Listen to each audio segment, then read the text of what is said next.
Day by day গোল্ডের দাম যে পরিমাণে বাড়ছে, গোল্ড কিনা আর আকাশ ছোঁয়া একই ব্যাপার। আর তার মধ্যে যদি হয় আমাদের মতো মধ্যবিত্ত পরিবার, তাহলে তো কোনো কথাই নেই। So hi everyone, this is Mimni from Mimni and welcome to my mini vlog. শুক্রবারে গিয়েছিলাম টুকটাক কিছু গোল্ড কেনার জন্য। প্রায় অনেকদিন যাবত আমি টাকা জমাচ্ছিলাম এবং সাথে হাজবেন্ডের থেকে কিছু টাকা নিয়ে আমি টুকটাক কিছু গোল্ড শপিং করেছি। তো ভাবলাম আজকে আপনাদের সাথে সেটা শেয়ার করি। আমার হাতের ব্রেসলেট আর ফিঙ্গার রিং পরতে অনেক বেশি ভালো লাগে। এই দুইটা জিনিসই আমি বেশি পরি। হাতের ব্রেসলেটটা কিন্তু আমার আগেই কেনা ছিল, আর নতুন যেটা শপিং করেছি সেটা হচ্ছে এই ফিঙ্গার রিংটা। সাথে আমি গলার চেনও নিয়েছি, সেটা একটু পরে দেখাচ্ছি। ফিঙ্গার রিং হাতের মধ্যে একসাথে 2-3টা না পরলে আমার কাছে কেন জানি ভালো লাগে না। অলরেডি আরেকটা ফিঙ্গার রিং আমার আছে গোল্ডের, তো এখন 2টা হলো এটা নিয়ে। তো এইটা ছিল 21 ক্যারেটের মধ্যে, আর আগের যেটা ছিল সেটা হচ্ছে 22 ক্যারেটের। আজকে ফিঙ্গার রিং কেনার কোনো কথাই ছিল না, কিনতে গিয়েছিলাম একটা, বাট কিনে নিয়ে এসেছি আরেকটা। মেইনলি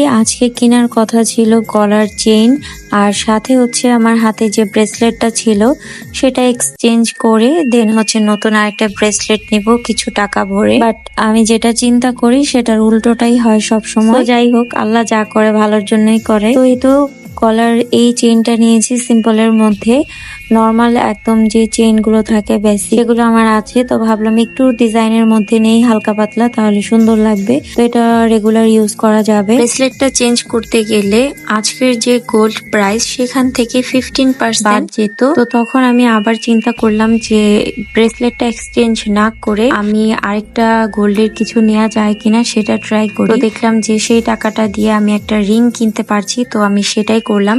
পরে না হয় ব্রেসলেটটা আবার চেঞ্জ করব যখন টাকা হবে। দিন দিন গোল্ডের প্রাইস যে পরিমাণে বাড়ছে, সেখানে ভাবলাম গোল্ড এক্সচেঞ্জ করলে তো টাকাটা বাদ যাবে, তো সেটা না করে গোল্ডের পরিমাণটা বাড়ালেই মেবি লাভ হবে। সো কেমন হলো আজকের আমার টুকটাক গোল্ড শপিং, অবশ্যই কমেন্ট করে জানাবেন। তো এই ভিডিওটা শেয়ার করার কোনো ইচ্ছাই ছিল না আমার, তো তার জন্য সেদিন কোনো ক্লিপ আমি নেইনি।